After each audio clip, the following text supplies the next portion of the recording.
Okay. So in this recording, I will talk about skepticism again, but this time specifically focusing on Agrippa's trilemma. So I have in front of you this slide proposing that we keep on trying to find something new to say to justify what we believe. If you remember, all that Agrippa's trilemma needs to get started is to get someone, you, me, or anyone, to state a belief that they think is true, that they have they're fairly confident is based on sufficient evidence and or sound reasoning. So if you remember in our first writing exercise, this would be like example A. So belief A na ibinigay ng iba sa inyo yung mga isinulat nyo doon. So we saw that Agrippa's trilemma presents us with a problem because anytime you're asked to give an example of anything that you believe, right?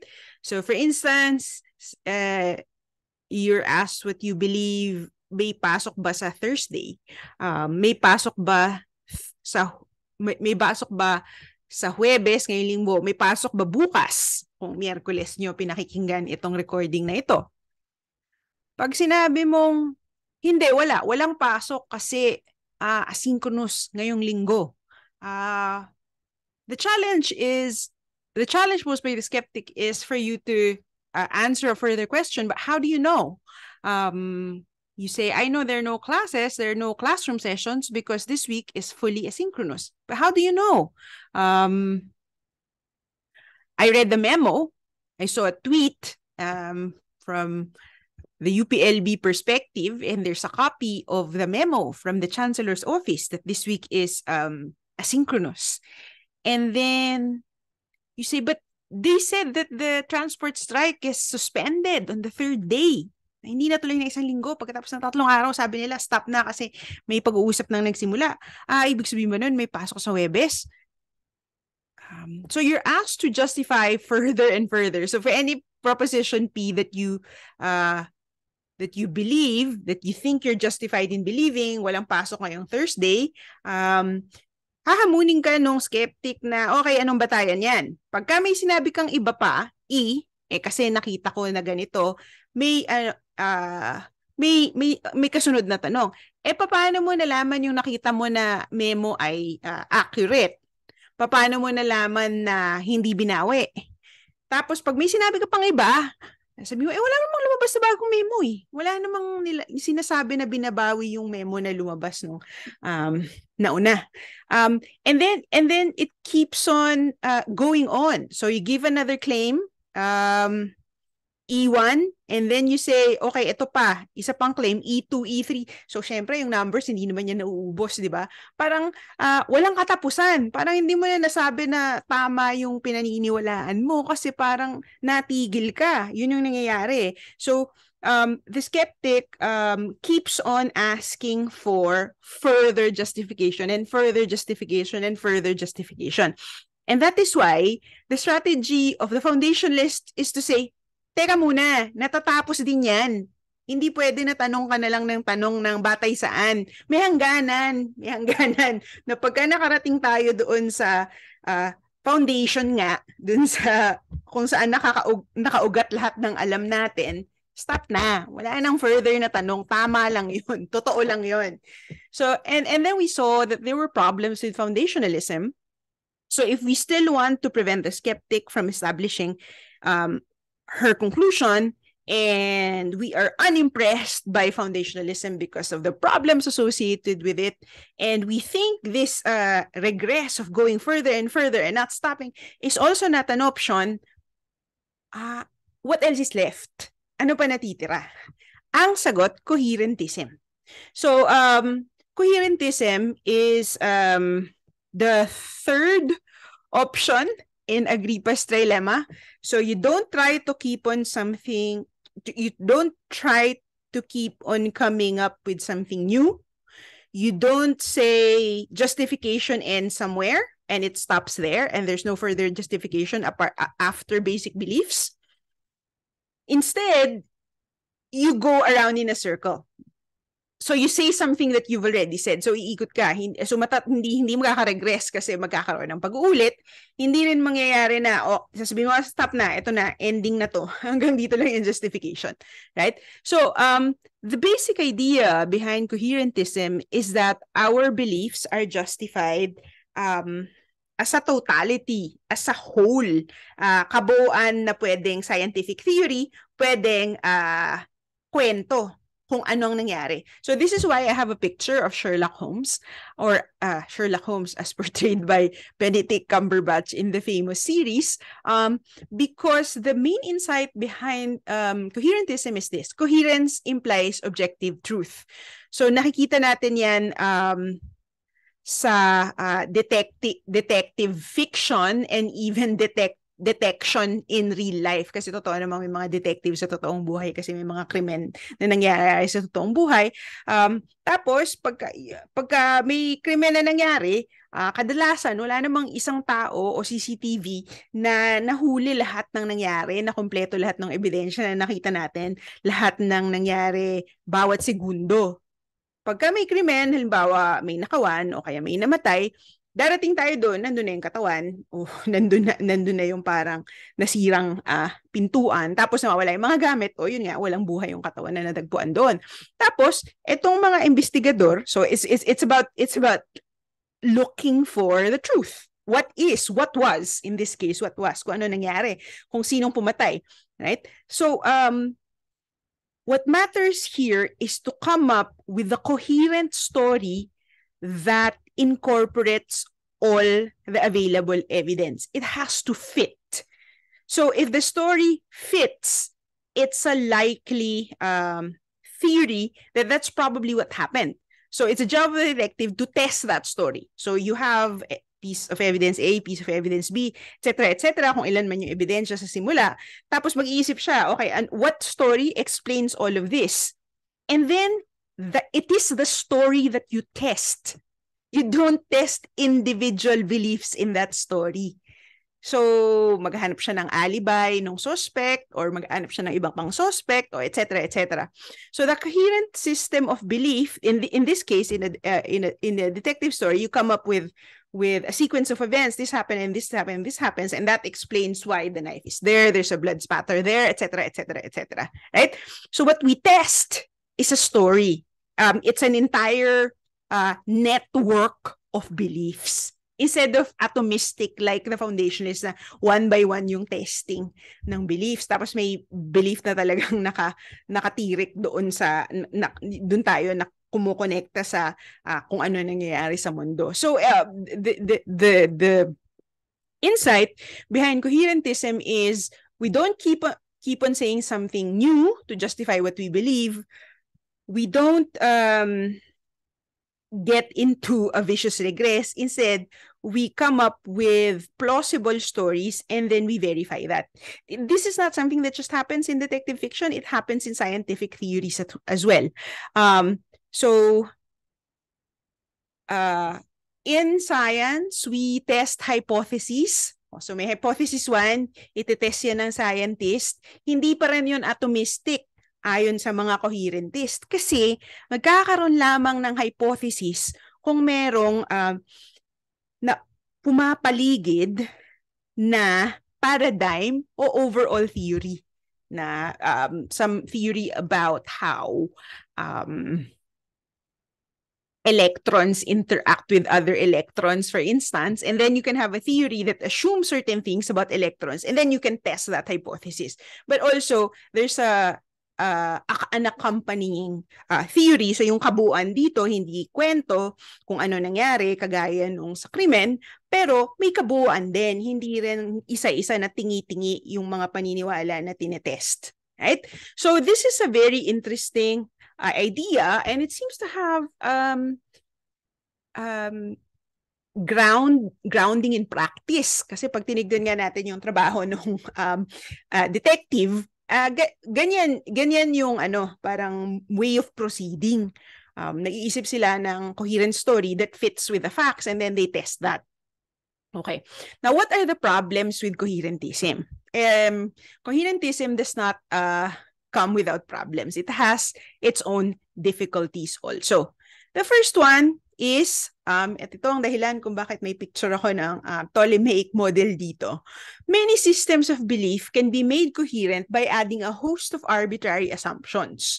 So ganito yung Ptolemaic model. Kaya ito nagtagal ng daan-daang taon, pinaniniwalaan to ng mga tao, hindi lang dahil na napakatagal naman sa kasaysayan ng sangkatawan na wala tayong napaka high-tech na mga telescope kaya hindi na obserbahan yung surface ng mga planeta. Okay. Anyway, paano napapaniwalaan ng matatalinong tao itong Ptolemaic model ng napakatagal na ang mga planeta ay perfectly spherical at ang orbit ng mga planeta ay circular din? Kasi nga, the basic assumption is that the heavens is the realm of God. So it's a realm of perfection, and the sphere is perfection, and the circular orbit is perfect. So sabi nila, hindi pwedeng ibang hugis yan. Kailangan perfect din kasi domain ng Diyos. Okay, alam natin ngayon na ang orbit ng mga planeta ay hindi circular, elliptical. So it goes around also. So there are curves, but there are two foci in an ellipse, hindi kagaya nung circle na isa lang. Okay. Now, the Ptolemaic model was made to be coherent by people positing what's called an epicycle. An epicycle is a planet basically kind of dancing backwards. Hindi nila kasi mapaliwanag Nagkaroon sila ng mga teleskopyo at a certain point. Tapos sabi nila, teka muna, bakit parang hindi pa ganun yung kilos ng Saturn? Bakit minsan parang nandun siya? Wala siya dun sa perfect sphere. So ginawa nila, nag-imbento sila ng ganito, epicycle, yung tawag dun sa bumalik tapos umikot ulit. So, and you can probably observe this in real life, people can add arbitrary assumptions just to stick with the story that they already accept.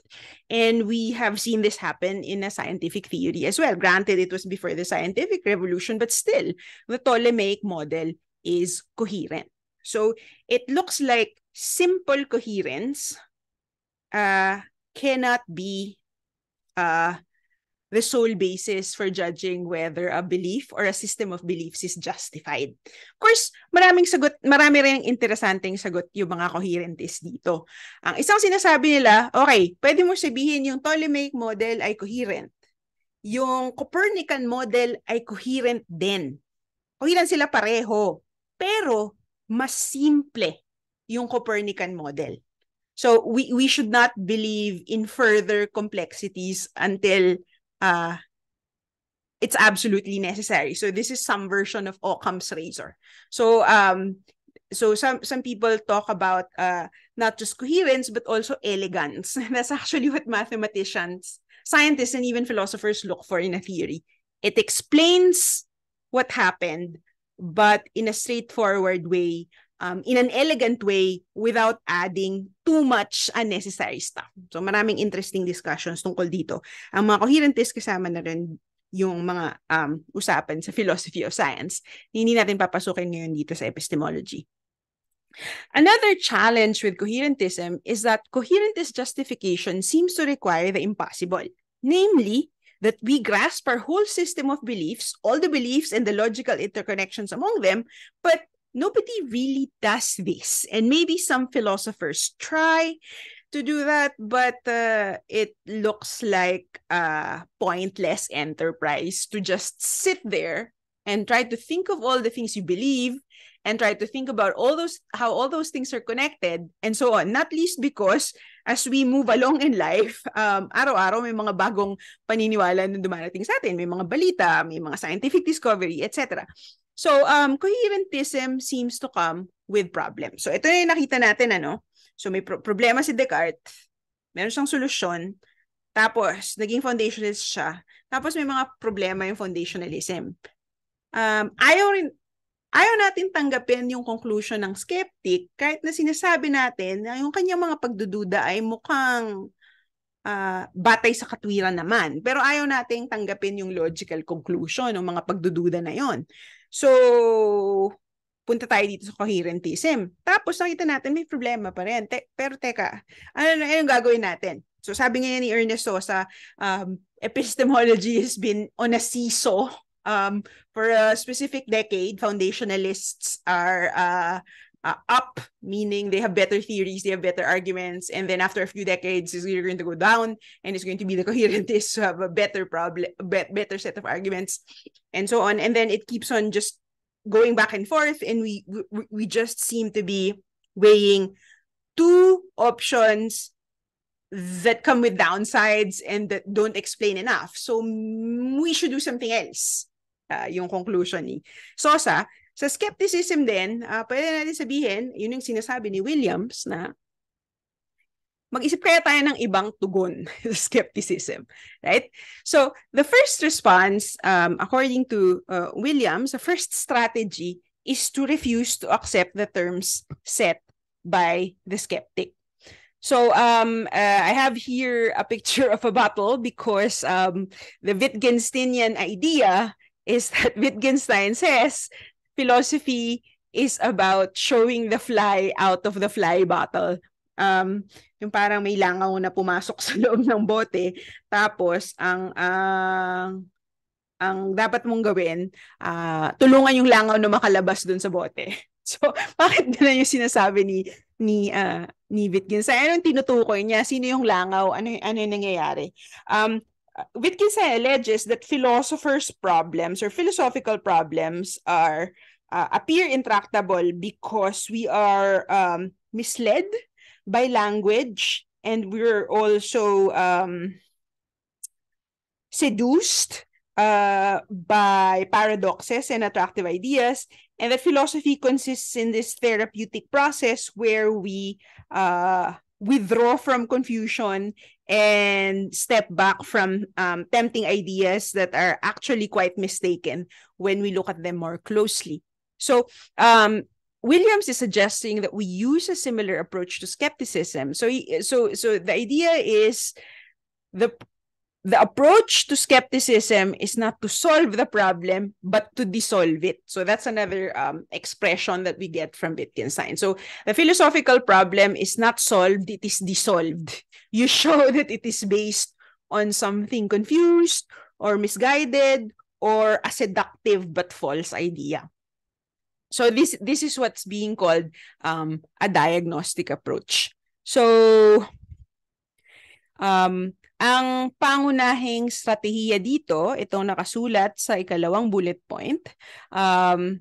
So you take an intractable philosophical problem like Agrippa's trilemma or skepticism, all of it, not just the Agrippa's trilemma version, and you try to expose the controversial presuppositions and other theoretical commitments that lurk beneath the surface. And when you do that, the problem disappears. You don't actually solve it in the same way that you don't actually refute skepticism, but you diffuse or you diffuse the problem or you lessen its potency. So that's the idea. So how do we refuse to accept the terms set by the skeptic? Here are Williams's specific suggestion. So we respond to the skeptic by questioning the terms they set, right? So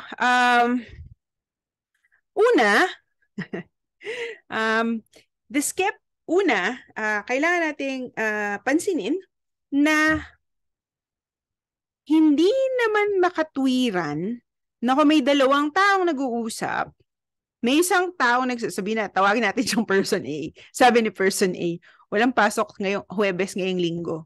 Tapos si person B naman, nakausap nito, pwede niya sabihin isang beses, talaga, paano mo nalaman? Okay, tapos sasagot si person A, di ba? Pero pagka normal conversation, not fake situations that philosophers dream of, in normal conditions, nobody has an unrestricted and unexplained challenge to belief.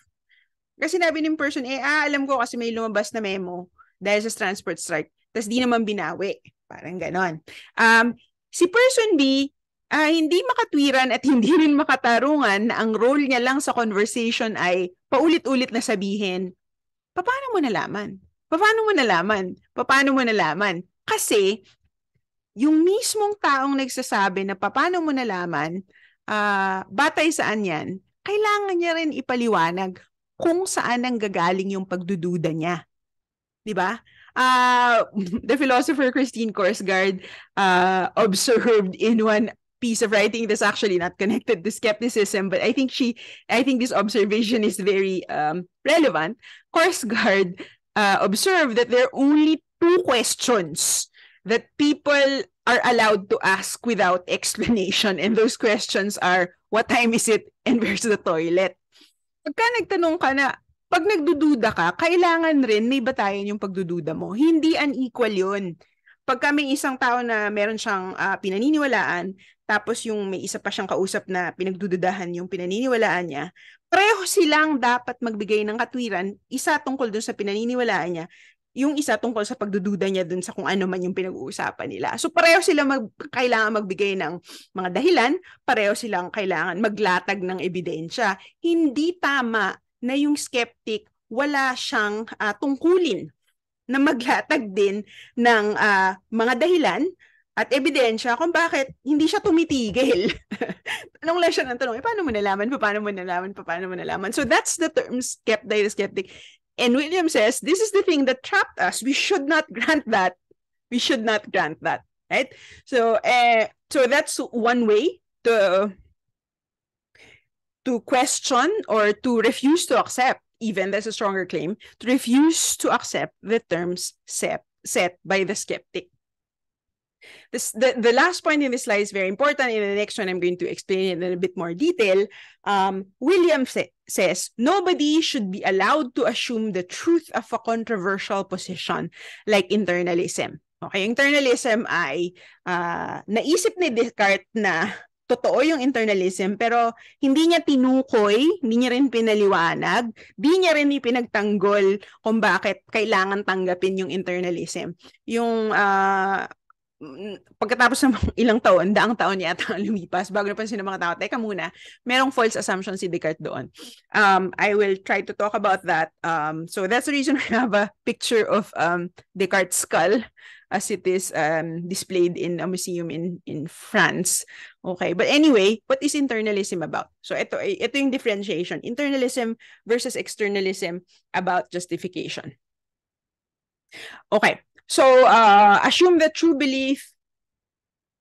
knowledge is true belief plus X, yung NX is justification. Ito yung JTB, di ba? Knowledge is justified through belief. Yan lang din yun, ginawa lang plus X, tapos X equals justification. Right? Internalism is the belief that X is internally accessible to the knower. So, any justification of a belief has to be something that a knower, or a person or an animal, should be able to introspect. Yung pag-siniyasat niya, tinignan niya yung kanyang kalooban, dapat makikita niya roon, kaya niyang makita doon kung bakit pinaniniwalaan niya o kung bakit alam niya yung alam niya. This also requires a level of self-awareness and a degree of articulation, of being able to explain and express into words what someone believes or knows. But this is not always met, right? This is not always satisfied, especially when we talk about beings, and sometimes we are in a state like this, where the knower is not capable of complex language, or not capable or interested in using the complex kind of language that philosophers are fond of. Okay. So externalism is the belief that internalism is false. So yung internalism kasi, hinahanap mo yung justification sa mismong kalooban ng taong nagsasabing may alam siya na pwede niyang tignan yung bakas ng alaala. Titignan niya, ano ba nangyari? Ano bang naaalala ko sa nangyari kanina at saka kahapon? Pwede niyang tignan, ano ba yung nararamdaman ko sa katawan ko? Ano ba yung nakikita ko sa isip ko pagka binalibaligtad ko yung ideya na yan. So internalism is about internal accessibility. So this is close to the experience of this is close to the cogito, right? The Cartesian theater that I spoke about in another recording. Externalism is about saying hindi yung batayan ng paniniwala ng isang tao, isang hayop na may alam, hindi natin makikita sa kalooban niya, makikita natin sa labas kung paano siya nakakonekta sa mundo. So externalists believe that X is a matter of coming to have true beliefs with the right externally describable process. So maaari nating tukuyin na yung kaalaman nangyayari pagka merong mga proseso na hindi, not necessarily internally accessible to the knower, but externally describable. Okay, maya-maya papaliwanag ko pa itong idea na to. But for now, the important point is that Descartes and a lot of skeptics assumed that internalism about justification is true. But nobody is entitled to assume a controversial idea like this to be true, not without argument. And as philosophers today have been arguing about this, a good number of philosophers are inclined to accept externalism. So this is also one way of exposing a problematic assumption that Descartes made. Okay, so dun muna tayo sa point na yun. So what are we left with? Ito yung sinasabi ni William sa papel niya. So yung internalism, the internalism I was just talking about is connected to the prior grounding requirement. Kasi nga, yung tanong ng skeptic, di ba? Paano mo nalaman? Paano mo nalaman? How do you know what is that grounded on? And the thing that you're saying now that it is grounded on, what is that grounded on? And a person who claims to know will have to keep on searching within herself to try to come up with something, anything, right? So that it has to be grounded prior to making any claim whatsoever, right? So ito yung prior grounding requirement. The prior grounding requirement is really something that rests on internalism. The skeptic tacitly relies on the prior grounding requirement to get from what he argues to what he concludes. The skeptic must presuppose both that belief is epistemically responsible unless it rests on adequate grounds, and that no one's belief can rest on grounds of which one is unaware, not internally accessible. So internalism, yung ideya dito. Okay, so yung prior grounding requirement kasi, ang ibig sabihin niyan, palaging may sagot ka dun sa tanong na, paano mo nalaman? Tapos, paano mo nalaman yung sunod mo na sinabi? O paano mo naman nalaman yan na masasaliksik mo sa yung kalooban palagi mong malalaman. Hindi pwedeng sabihin ng ibang tao para sa'yo, nalaman niya kasi tinignan niya ito o nangatwiran siya mula rito papunta doon, etc. Okay. So, pag hindi natin tinanggap ang prior grounding requirement at ang internalism, nawawala ang kapangyarihan ng skeptic na patuloy tayong pilitin na magbigay ng ebidensya para sa mga tanong na hindi naman natin nalalaman kung ano ang pinanggagalingan at saka kung may batayan nga ba. Kasi yun yung sinasabi ni Williams that there has to be some kind of parity or equality so that the person who claims to know has to be on equal footing with someone who doubts that claim. Pareho silang, so parity or equality, ibig sabihin, pareho silang nagpapaliwanag. Yung isa nagpapaliwanag kung bakit tama yung claim o proposition na yun. Yung isa naman, kailangan niya paliwanag kung bakit nagdududa siya, tapos sasagutin siya ni person A, kasi dahil dito ako naniniwala. Kung nagdududa pa rin siya, yung patuloy na pagdududa, kahit na iyon, kailangan pa ring suportahan ng ebidensya at katwiran. Hindi natin dapat payagan na patuloy lang nagtatanong yung skeptic nang wala siyang binibigay na kahit na nung iba pa kaysa dun sa tanong niya na paano mo nalaman. Okay. So, what should we do instead? We don't want to be dogmatic. We don't want to get into vicious regress. And we do not want to reason in a vicious circle. So what do we do? So ito yung mga posibilidad na ibinibigay sa atin ni Williams. So one is something that he calls the default and challenge model. Okay. So the default and challenge model does not imply that personal justification is completely independent of the ability to give grounds for what one believes. What it rejects is the idea that the responsible believer's commitment to providing grounds is unrestricted. So ibig sabihin ng default and challenge model, pwede nating tanggapin na merong isang status quo sa kung anong pinaniniwalaan natin. Most scientific and knowing communities operate on a default and challenge model. So scientists, so we can have people in chemistry, people in physics, and a very specialized area of physics, astronomy, they have a prevailing theory or a prevailing theory of what is true. So that is the default. That's the overall paradigm. Almost all scientists accept some version of that theory. And then that widely accepted theory, which is established through experiments that are replicated and arguments that are defended in usually scientific conferences and science journals. That status quo, that creates a status quo, but that status quo can be challenged, right? So ibig sabihin, hindi naman mali na meron tayong default setting kung ano yung paniniwalaan natin o hindi.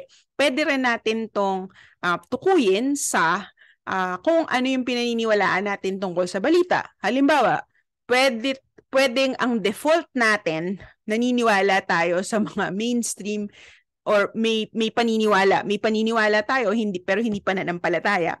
May paniniwala tayo sa mga mainstream news outlet. Halimbawa, naniniwala tayo sa ibinabalita ng Rappler o kaya naniniwala tayo sa ibinabalita ng Philippine Daily Inquirer o kaya naniniwala tayo sa mga ibinabalita sa Altermedia. Default yun. Ibig sabihin, we consider that a reliable source of information, but we don't give up our critical capacities. It is possible to challenge that default. So kung magsimulang lumalabas na balita dito, teka yata, may nangyayari yata, may binalita sila na ganito or may sinabi sila na ganito. Yung Rappler, halimbawa, may isang insidente nitong mga 2 taon na yata nakalipas. Meron silang parang ibinalita tapos hindi naman nanakaw daw yung Globe dun sa MOA. Tapos hindi pala balita yun, promotion pala para sa isang palabas, parang paid advertisement pala. So ibig sabihin, pwede rin i-challenge kung ano man yung default. Pero may default is the point. And it's not something that the default is not something that the skeptic can question without reason, is the point. Okay. So,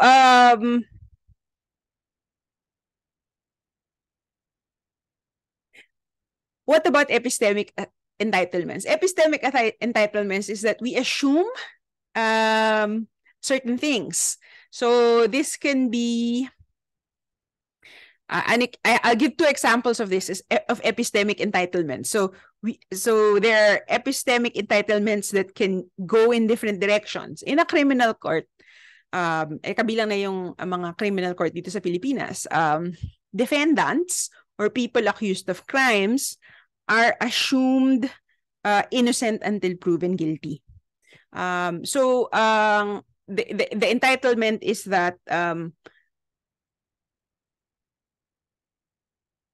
they are innocent, right? That's the point from which we begin. We don't begin from the idea that they're guilty, and it's actually the job of the prosecution in a criminal court to prove that the accused is guilty beyond reasonable doubt. Yun yung diba? Yun yung language of the courts.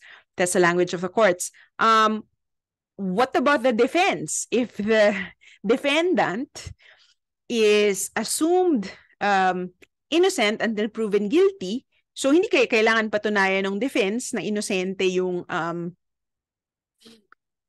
naakusahan. So anong trabaho ng defense? The job of the defense is to challenge the case presented by the prosecution. So that's how the dynamic works. So ganun yung trabaho ng defense at ng prosecution sa criminal court. Okay, so baka interesante yan para sa mga interesadong mag-aral ng law pagka-graduate ng BA Philo. Anyway, we can also treat that, what happens in the court of law, as an effort to get at what is reasonable to believe, what is justified, right? Of course, we also know that what is justified or what is justifiable in a court of law may be different from what is true. So, kaya nga, may mga separate na, may mga hiwalay na tanong pa rin dyan. Okay, pero ito ay isang modelo kung saan makikita natin yung merong healthy doubt that we can work with through a system that helps us to establish whether a certain claim, in this case the claim is X is guilty, is justified or not. Isang epistemic entitlement na napaka-interesante, in the Catholic Church, there is an established procedure for investigating miracles. So, hindi ko alam kung alam ng nakararami ito, pero sa simbahang Katoliko, pagka may isang tao na sinabi niya, may nangyari sa akin himala. May sakit ako, tapos gumaling. Kaya himala, it's a miracle. The default or the entitlement of the epistemic entitlement that the church grants is claims to a miracle are usually false. So if criminal courts begin from the assumption that the accused is innocent until proven guilty, Catholic Church assumes that a claim to a miracle is false until proven that there really is no other possible explanation for what happened. So that's an interesting model for proceeding along the path of justification. Ngayon, tungkol naman dito sa contextualism na tinatalakay ni Williams, pansinin natin na may pagkakaiba rin kung saan saan angkop tanggapin yung mga entitlements na sinasabi natin. Kasi halimbawa sabihin mo, isang tao, naakusahan siya ng may isang tao na akusahan siya ng sex abuse of minors. Siya ay innocent until proven guilty. Okay. So, sasampahan ng kaso sa korte. Maraming mga rules on evidence, maraming mga ebidensya na baka hindi nakuha kasi matagal lang nangyari. So, baka hindi siya mahatulan sa korte. Kaya parang, because innocent until proven guilty, hindi siya pwedeng masabing guilty, pwedeng hindi siya makulong. Okay. Pero, iba yung usapan na hindi natin masasabi na batay sa korte, siya ay guilty. Iba yon sa pababayaan ba siya na patuloy na magtrabaho sa mga parokya o sa mga eskwelahan ng simbahan na meron siyang access sa kabataan. So there's a separate question of whether this person can be given the judgment of guilty and punished in a court of law, and whether this person is credibly abused of sex abuse of minors. Kaya yung simbahang Katoliko sa Estados Unidos, sa US, kahit na wala pang court ruling, meron din silang listahan ng priests, for instance, who are credibly accused of sex abuse. Kasi iba yung standard na kailangan natin kung may danger sa mga kabataan. So parang iba yung standard for whether we put him in jail to whether we put children in a certain situation, right? So that just goes to show that innocent until proven guilty is not an excuse for keeping people safe. And we, of course, have different standards for accepting certain risks when certain, in light of certain evidence available. Okay. So this is the nature of the epistemic entitlements.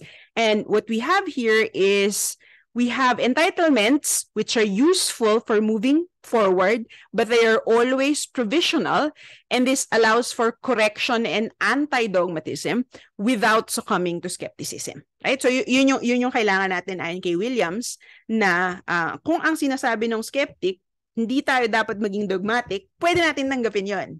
Pero hindi natin tatanggapin yung commitment sa anti-dogmatism hanggang sa punto na wala na tayong magawa kundi sumagot dun sa skeptic na sinasabi na, paano mo nalaman?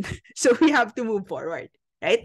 So moving away from the examples of epistemic entitlements and the default and challenge model that I have given, I'll give another example of an epistemic entitlement. Scientists are entitled to assume that their equipment is functioning properly until the equipment in question yields a certain reading or a certain result, right? Or gives a certain indication. So on a day-to-day basis, scientists are entitled to assume that their equipment is functioning properly. But at certain crucial junctures, that entitlement is going to be cast into doubt and questioned and investigated further. What's an example of a situation where that could happen? When there is an important discovery. So this happened in February 2016. The scientist equipment, which is, from what I understand, a very powerful telescope, detected gravitational waves. And these are things that were predicted by, these waves are predicted by Einstein's theory of general relativity, pero ngayon lang naobserbahan. Ang ibig sabihin ng ngayon ay nung 2016, unang beses na obserbahan. The scientist who first saw the reading in the equipment, his first idea is my equipment is malfunctioning. Kasi nga, pagka may nangyari na kagulat-gulat at hindi pa nangyari sa kasaysayan ng equipment na ito at kasaysayan ng scientific community, kailangan kong i-check. So, ibig sabihin nito, pagka merong surprising discovery or surprising claim or a claim that doesn't seem to fit with the things that we already know, then the standard for asking questions and inquiring into the matter goes up.